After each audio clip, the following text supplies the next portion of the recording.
Evangelho de Jesus segundo escreveu Mateus. Vamos pregar a palavra de Deus. Evangelho de Jesus segundo escreveu Mateus. Primeiro livro do Novo Testamento, nós vamos ler o capítulo 1. Primeiro livro do Novo Testamento, Evangelho de Jesus segundo escreveu Mateus, capítulo 1.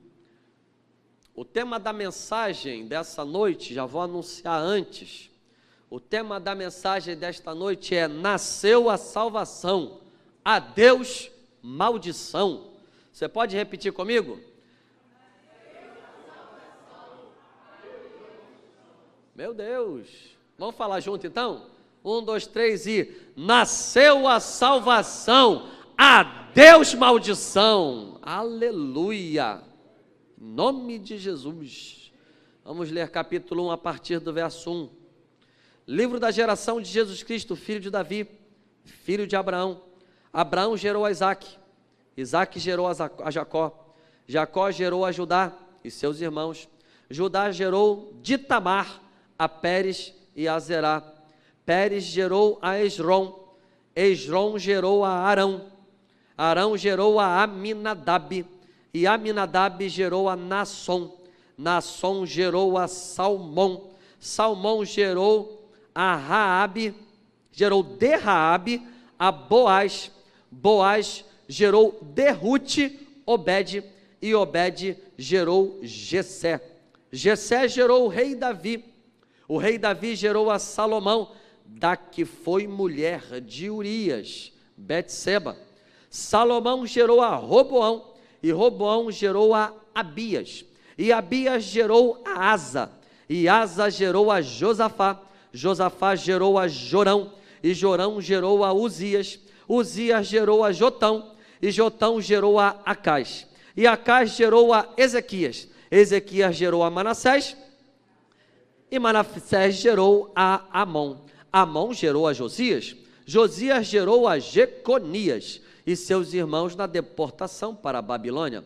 Depois da deportação para a Babilônia, Jeconias gerou a Salatiel, Salatiel gerou a Zorobabel, Zorobabel gerou a Abiúde, e Abiúde gerou a Eliaquim, e Eliaquim gerou a Azor, e Azor gerou a Sadoque, Sadoque gerou a Aquim, e Aquim gerou a Eliúde, Eliúde gerou a Eleazar, e Eleazar gerou a Matã, Matã gerou a Jacó, e Jacó gerou a José, marido de Maria, da qual nasceu Jesus, chamado o Cristo. Você pode dizer graças a Deus? Podeis assentar. Aleluia. Nasceu a salvação, adeus maldição. Tenho certeza que esse não é o tipo de leitura que você diz: que palavra, rapaz, que palavra, foi forte, que chega depois de você ler esse nome de um monte de gente aqui, você vai falar assim: foi forte, pastor, essa palavra foi forte. Dá o sentimento até que a gente está lendo um monte de sopa daquela sopa de letrinha, né? Pegando aquela sopa de letrinha e estamos lendo. Ou então parece até, alguns nomes aqui parece até uma rajada de língua estranha. Meu Deus, são os nomes que certamente você não daria para os seus filhos, eu tenho certeza disso, absoluta. Aqui fala da genealogia de Jesus. O que vem a ser uma genealogia? Qual é o propósito de uma genealogia? Genealogia é o registro das origens de uma família, a árvore genealógica. Qual a origem da sua família? Aqui ficou bem claro, a origem da família de Jesus, né? Veio desde os seus antepassados e chegou até Jesus, chamado o Cristo. A genealogia, ela tinha alguns significados. A genealogia, ela tinha alguns propósitos, principalmente para o povo de Israel. E quais eram esses propósitos? Primeiro, era provar que essa pessoa realmente era israelita, né? Porque ela poderia ser de qualquer povo, mas por causa da genealogia, poderíamos provar que realmente ela era israelita. Segundo propósito, pelo qual identificar qual a tribo daquela pessoa, né? Você percebe que Jesus ele é da tribo de Judá a partir do momento que você lê o texto. E você vê que um dos filhos de Israel, um dos filhos de Jacó é Judá. E Judá está na linhagem do Senhor Jesus. E também, como diz lá no livro de Esdras, capítulo 2, versos 61 e verso 62, era para identificar aqueles que tinham linhagem sacerdotal. Por quê?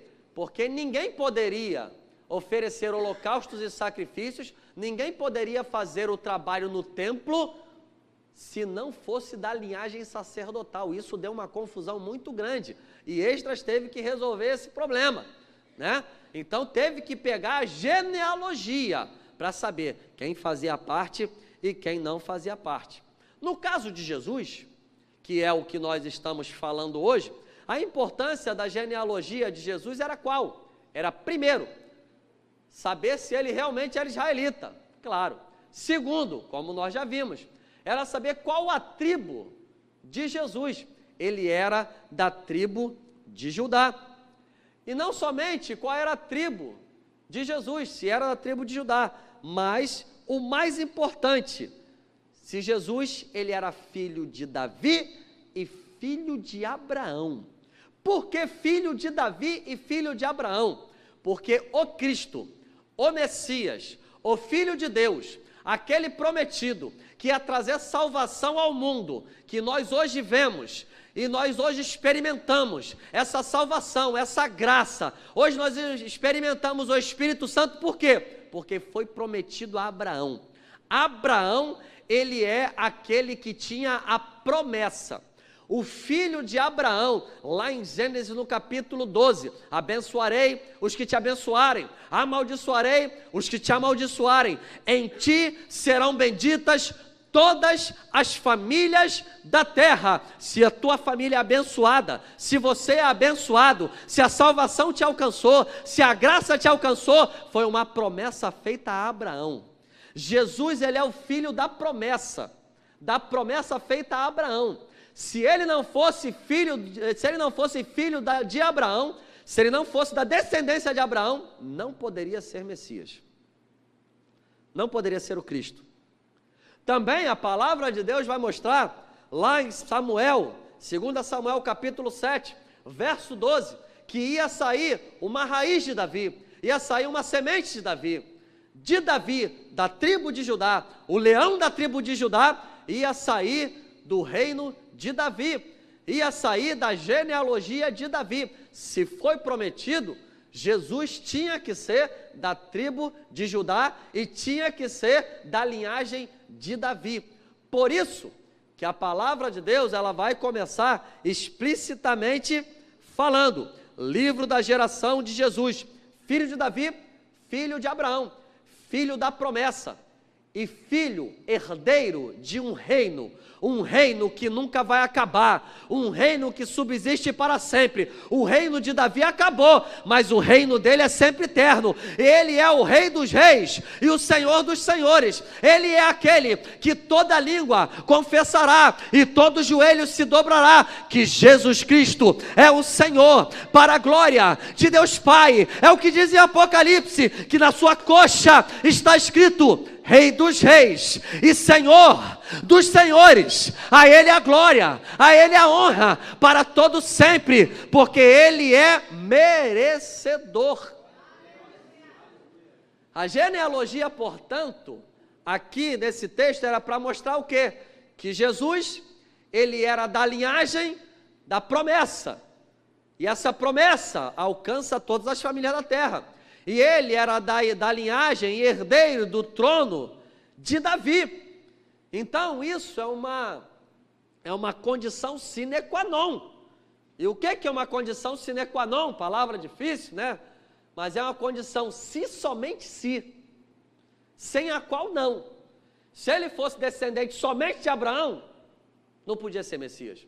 Se ele fosse descendente somente de Davi, não podia ser Messias. Ele tinha que ser tanto herdeiro de uma promessa, quanto herdeiro de um reino.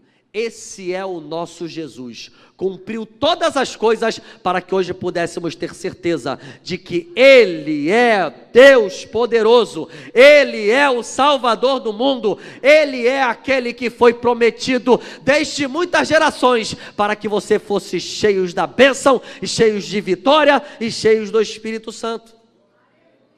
Nesta genealogia, vemos muitas pessoas, está aqui ó, tiveram a honra de terem seus nomes gravados nas Sagradas Escrituras. A ascendência de Jesus de Nazaré. E como nós temos o costume da história medieval, como nós temos o costume da modernidade, né, da história da modernidade, nós vemos que os reis e as pessoas de posição da sociedade, elas mostravam a sua árvore genealógica para a vanglória, para mostrar o quê? Eu tenho pedigree, eu tenho proeminência. Deixa eu mostrar a minha árvore genealógica.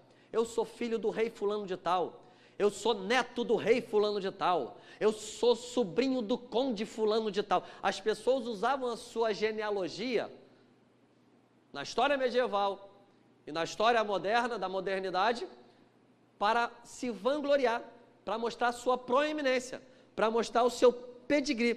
Por isso que o leitor desatento vai identificar esse nome, esses nomes todos que nós falamos como os santos nomes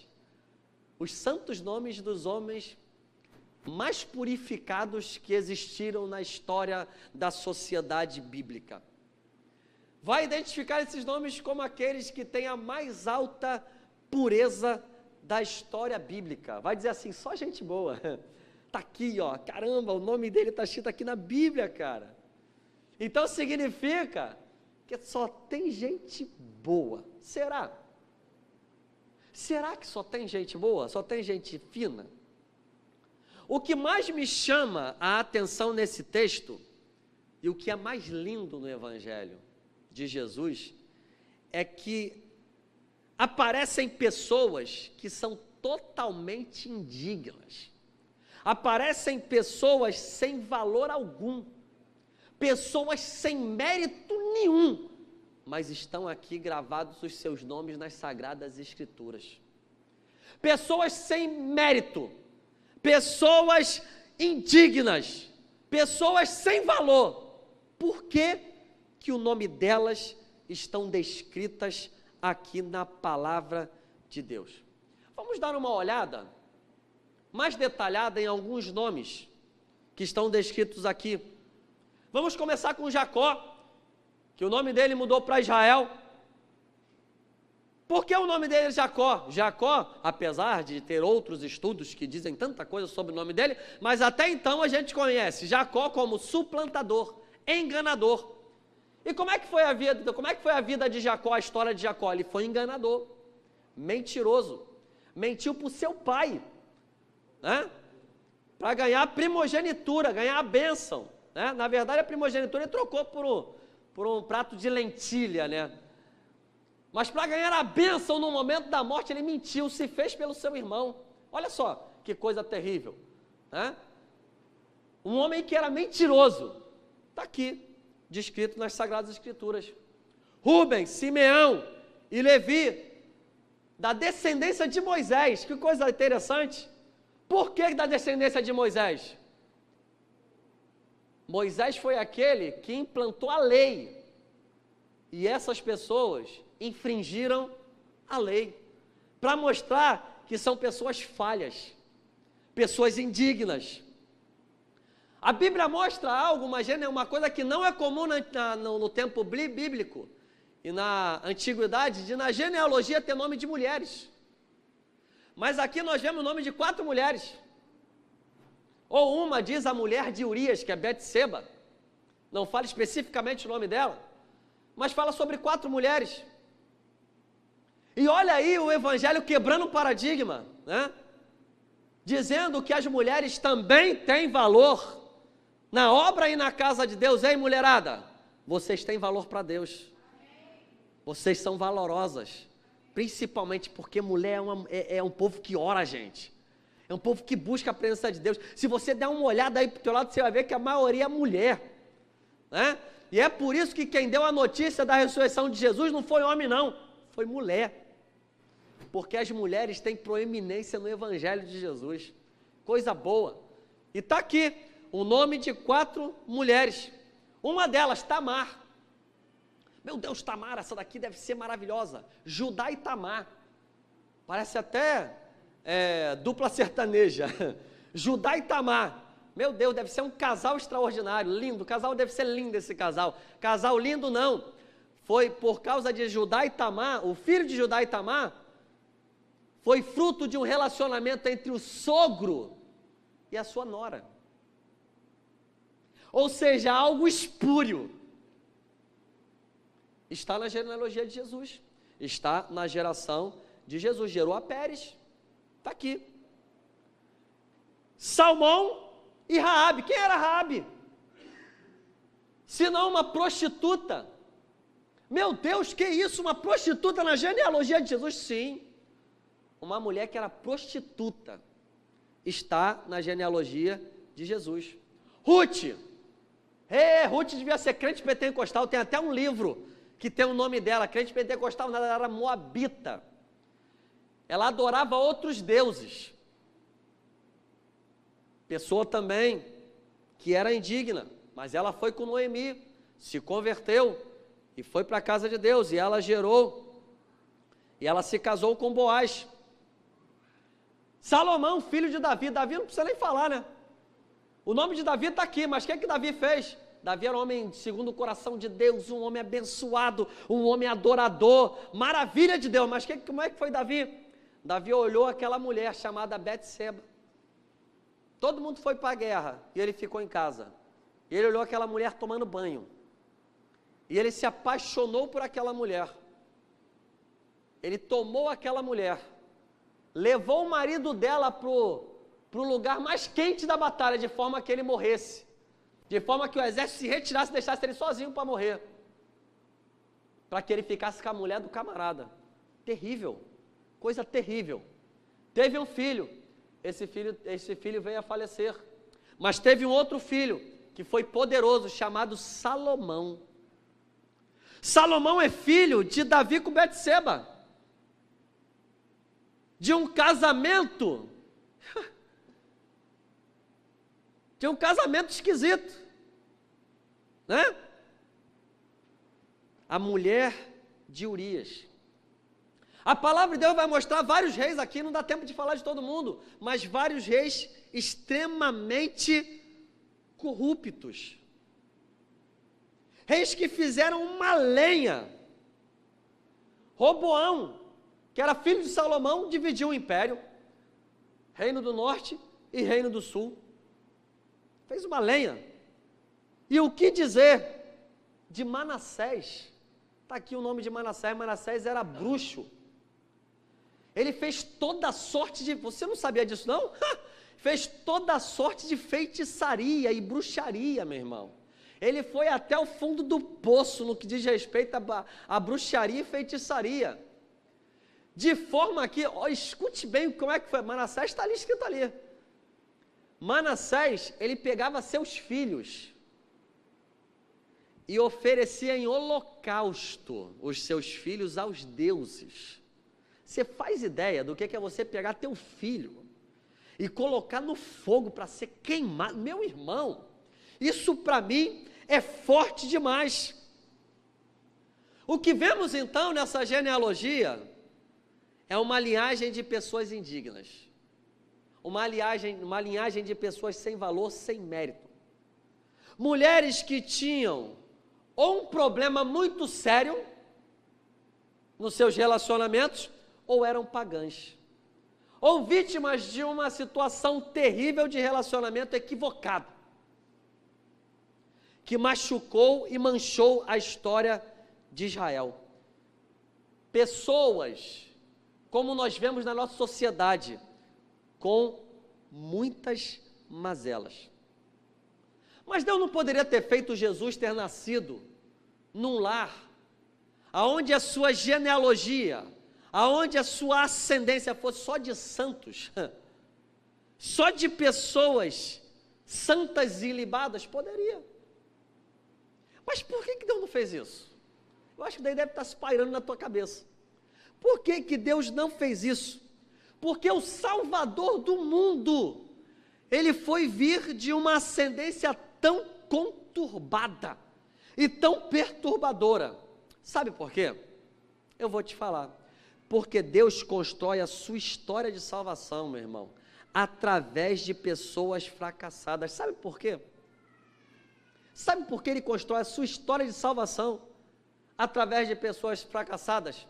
Eu vou te dar um motivo. Em primeiro lugar, para nos ensinar que o seu passado pode ter sido terrível, o seu passado pode ter sido tenebroso, o teu presente pode estar destruído. Você pode hoje ter entrado por essas portas, todo quebrado e todo arrebentado, mas Deus, Ele pode criar um oásis nesse teu deserto. Deus, Ele tem a caneta da história na mão dele. O teu futuro, Ele está livre. Ele não tem página nenhuma. E a página da tua história, Ele pode escrever uma nova história. Ele pode escrever uma história de sucesso. Ele pode escrever uma história de salvação. Ele pode escrever uma história de bênção. Ele pode escrever uma história que os outros vão dizer: só o Senhor é Deus. E só Ele pode operar essa maravilha na vida dele. Ei, irmão, a caneta da história está na mão de Deus, e Ele escreve sempre uma história que vai te trazer um sucesso e uma vitória extraordinária.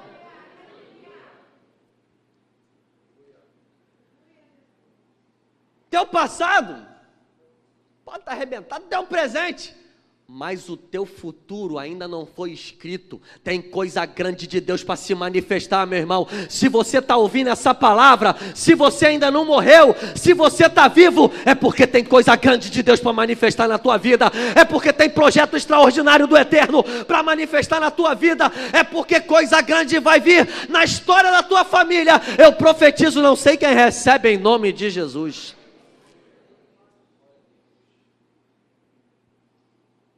Segundo motivo pelo qual Deus constrói sua história de salvação através de pessoas tão fracassadas. Porque Jesus veio quebrar uma barreira. Que barreira? A barreira que diz: será que as mazelas que passam pelo meu pai vai chegar na minha vida? Será que as mazelas dos pais pegam nos filhos? Pastor, eu sou assim porque o meu pai era alcoólatra, e agora eu estou desse jeito, todo arrebentado, isso pegou em mim. Meu irmão, tem religião que é terrível. Você está pagando o karma de não sei quem, o karma de não sei o que, coisa do passado e tudo mais, é porque teu pai, tua mãe, teu tio, teu primo, não sei o que, faz uma embolação. E tu acredita que tem gente que ainda vem para a igreja e acredita nisso? Não, porque meu pai era alcoólatra, meu pai era mulherengo. Pensa no nome mulherengo, era meu pai, por isso que eu não posso ver mulher, por isso que eu fico doido. Não é porque você é sem vergonha mesmo. Não é isso não. Pastor, você não sabe, a minha família era assim, meu pai era assim, minha mãe era assim, minha avó era assim, fulano era assim, agora eu sou assim. Você não é assim não. Porque o sangue de Jesus entrou na tua vida e mudou a tua história para melhor. Será que esse negócio está no sangue, ô diácono Emerson? Será? Será que isso vem do sangue? Há pessoas aqui, eu tenho certeza disso. Há pessoas aqui que entrou por essas portas que tem histórias familiares terríveis. E às vezes o medo já entrou no teu coração e Deus está falando contigo essa noite. Todos os meus familiares se separaram, por isso que meu casamento está dando certo, está amarrado em nome de Jesus. Está quebrada essa maldição em nome de Jesus. Nasceu a salvação, adeus a maldição. Você pode repetir? Nasceu a salvação, adeus a maldição. Meu irmão e minha irmã, eu não sei de onde você veio, eu não sei qual é a tua história, não sei quem é teu pai, não sei quem é a tua mãe, mas eu sei de uma coisa e quero declarar, segundo aos Coríntios capítulo 5, verso 17, aquele que está em Cristo, nova criatura é, as coisas velhas já passaram, eis que tudo se fez novo. 1 João capítulo 1, verso 7, se andarmos na luz, como Ele na luz está, temos comunhão uns com os outros, e o sangue de Jesus me purifica de todo pecado. 1 Pedro capítulo 1, verso 18, sabendo que não foi com coisas corruptíveis, como prata e ouro, que foste resgatados da vossa vã maneira de viver, que por tradição recebestes de vossos pais, mas com precioso sangue de Cristo, como de um cordeiro imaculado e incontaminado. O que passou, passou. Agora tem salvação, agora tem bênção, agora tem poder, agora tem escape, agora tem resposta, agora tem coisa nova, agora tem manifestação de Deus. Agora, eis que tudo se fez novo. Ah, pastor, eu estava amarrado. Ah, pastor, eu estava acorrentado. Se pois o Filho vos libertar, verdadeiramente sereis livres. Ei, meu irmão, recebe a libertação. Chegou a salvação. Adeus, maldição. Quem pode aplaudir e exaltar o nome do Senhor?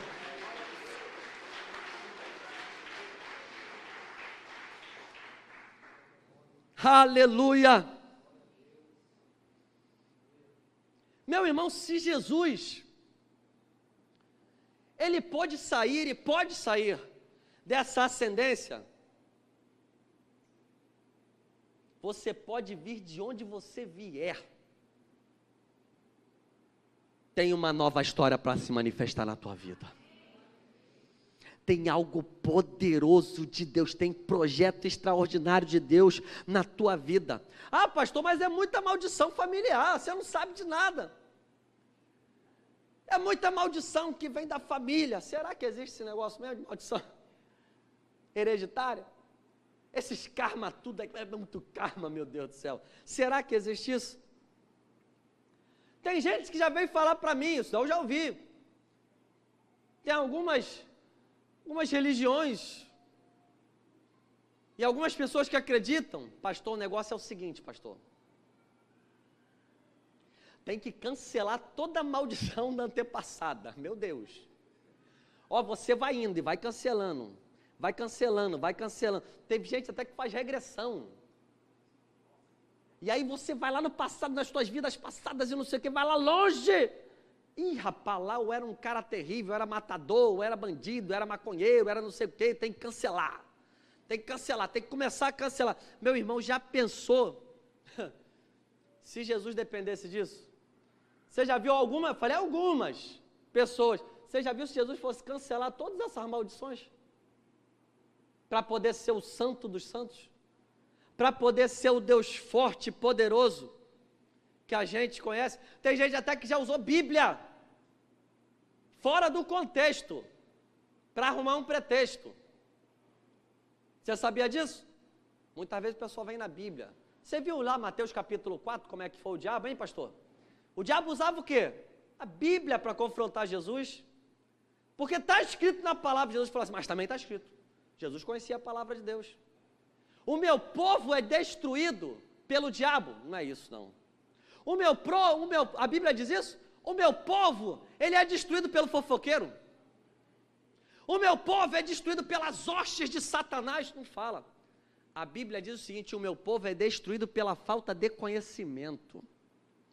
A tua ignorância pode te destruir, por isso leia a palavra de Deus. Venha para os cultos.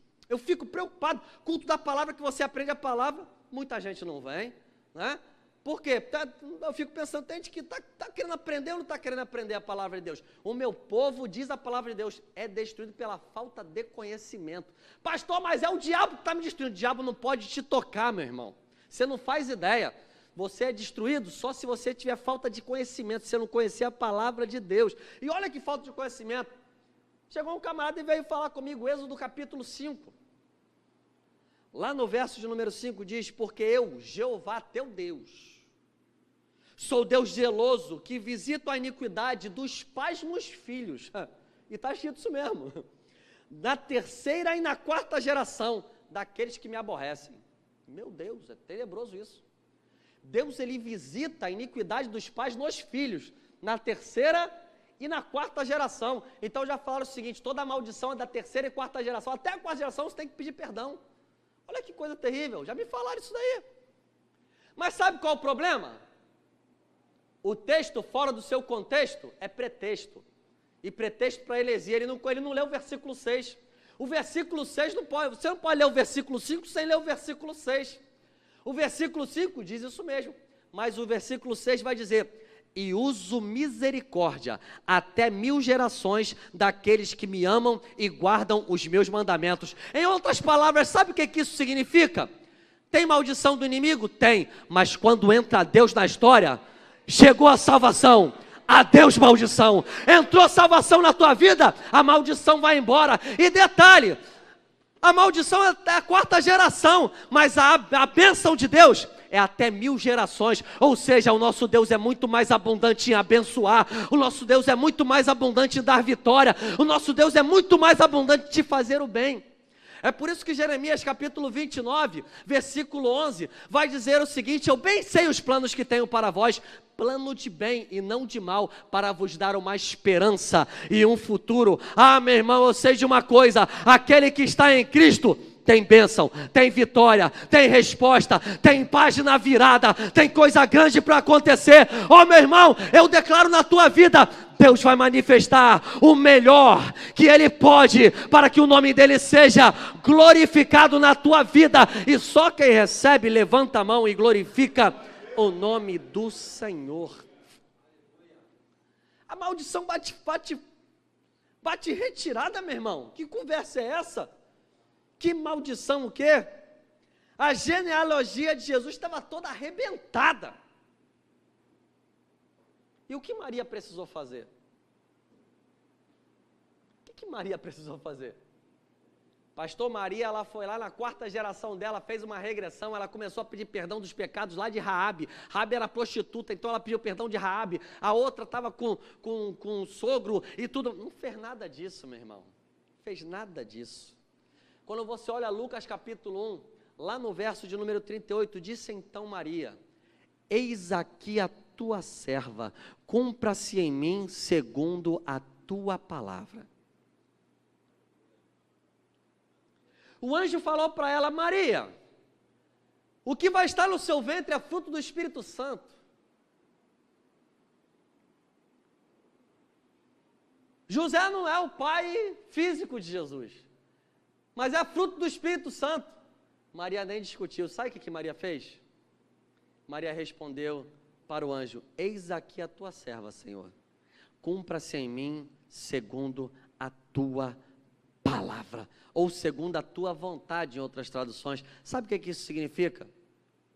Maria falou o seguinte, eu me rendo ao Senhor, eu me rendo, faz em mim a tua vontade, faz em mim o teu querer. Ah, meu irmão, quando você se rende aos pés de Jesus, quando você se rende aos pés do Salvador, quando você fala o seguinte, eu me rendo à tua palavra, eu me rendo aos teus mandamentos, eu me rendo à tua vontade, eu crucifico o meu eu, para que Cristo viva em mim, eu me entrego ao Senhor, eu aceito ao Senhor, a minha vida é do Senhor. Sabe o que acontece? Entra salvação na tua vida, entra salvação na tua casa, tudo dali em diante, dali para trás, foi cancelado, agora tem uma nova história para a tua vida. E o apóstolo Paulo, ele diz algo extraordinário, que fala o seguinte, deixando para trás tudo aquelas coisas que ficam, prossigo para o alvo, para o prêmio da soberana vocação, em Cristo Jesus. É em Jesus que está a tua coroa, é em Jesus que está a tua vitória, é em Jesus que está a tua resposta, é em Jesus que vai vir a virada na tua vida, é em Jesus que você vai encontrar a verdadeira salvação e o sentido da vida. É em Jesus, é quando você se rende. É quando você se rende. Quando você se entrega ao Senhor. O diagnóstico de maldição que Satanás tinha sobre a tua vida é rasgado na hora pela autoridade do nome de Jesus. Toda aquela maldição que estava sobre a tua vida, ela é cancelada pelo poder da palavra do Senhor Jesus.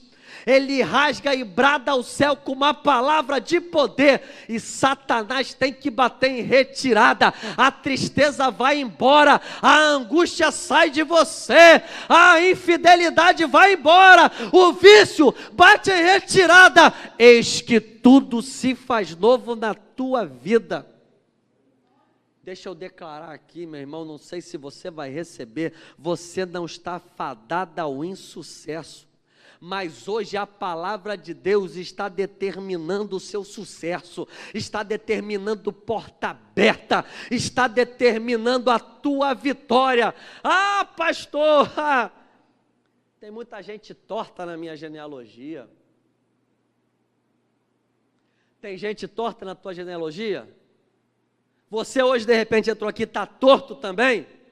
Ah, meu irmão, nesse lugar está presente o carpinteiro de Nazaré, e na mão dele está a plaina. Ela vai aplainar a tua vida, ele vai mexer na tua vida, ele vai tocar na tua vida, ele vai aplainar a tua vida, e vai te dar um caminho de sucesso e um caminho de vitória. Vamos ficar de pé e vamos fazer uma oração? A genealogia de Jesus, escute. A genealogia de Jesus, ela continua sendo escrita.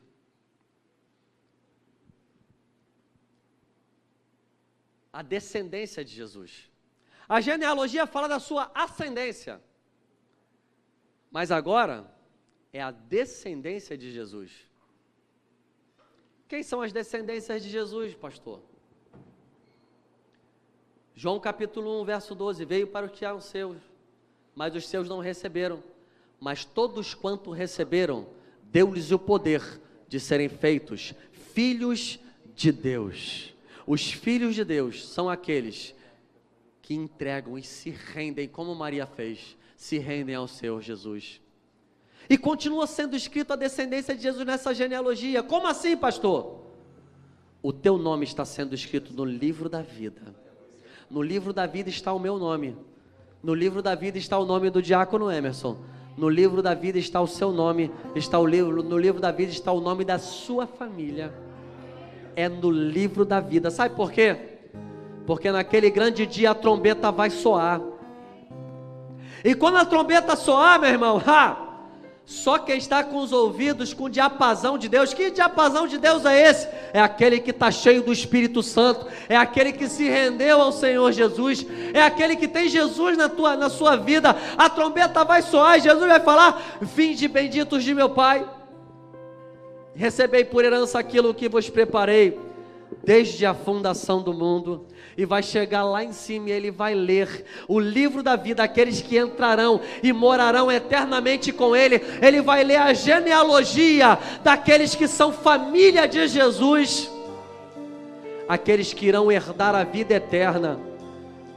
O seu nome tem que estar lá, o teu nome tem que estar lá, e eu quero fazer o maior esforço para que o teu nome esteja lá, porque eu quero subir contigo. Eu quero viver eternamente contigo, meu irmão. Eu quero viver eternamente contigo, minha irmã. Tem vitória aqui na terra, mas a nossa maior vitória está com Ele eternamente no céu, aonde não haverá mais choro, aonde não haverá mais dor, aonde não haverá mais clamor, aonde não haverá mais nada disso, porque todas essas coisas são passadas. Você não foi feito para acabar, você não foi feito para morrer, você foi feito para viver, e viver eternamente com Deus, com o teu livro, com o teu nome escrito no livro da vida, em nome de Jesus. Vamos orar? Se essa palavra falou contigo, coloca a mão aí no teu coração. Deixa eu orar pela tua vida. Chegou a salvação. Adeus maldição. Adeus. Nós queremos lhe pedir agora, meu Pai, que toda maldição está quebrada em nome de Jesus. Não tem poder das trevas, não tem poder do inimigo, não tem poder do diabo, não tem olho gordo, não tem nada que pode tocar os teus filhos. Toda corrente, toda amarra vai caindo por terra agora em nome de Jesus. Ah, Deus, entra com a tua salvação, meu Pai. Entra com tua mão estendida, meu Senhor. Só tu sabes o que está passando em cada coração. Então, meu Pai, eu quero lhe pedir, vai entrando nessa mente, nesse coração, vai lavando com teu sangue, vai tirando tudo que não provém de ti. Entra com poder e glória, sopra teu Espírito Santo agora aqui neste lugar, faz essa maravilha acontecer. Vidas transformadas, vidas libertas, nova história. A caneta está nas tuas mãos. Escreve uma história de poder, uma história de sucesso, uma história de bênção, para que o teu nome seja glorificado. A liberdade para o teu Espírito Santo operar. Que vidas se rendam ao Senhor Jesus. Opera maravilha, Senhor, que nós lhe pedimos, em nome de Jesus. E quem crê, diga